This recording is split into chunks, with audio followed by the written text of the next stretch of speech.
Бул Азамат. Ал 14 жашта. Ал мектепке бара жатып, социалдык тармактагы лентаны карап жатат.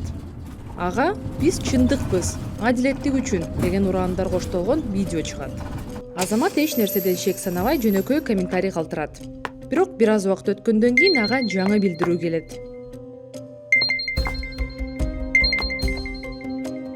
Ошентип бир нече кыска кат алмашуу узак сүйлөшүүгө айланды.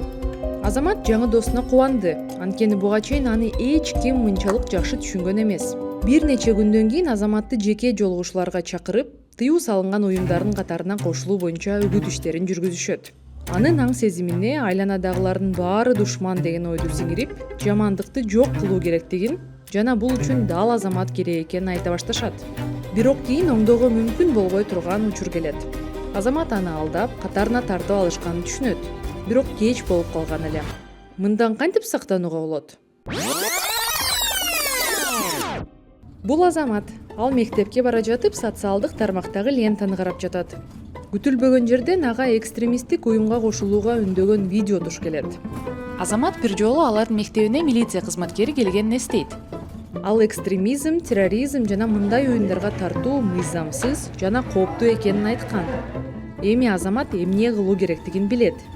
Сиз ушундай кырдаалга туш болдуңузбу? 102 номерине чалыңыз.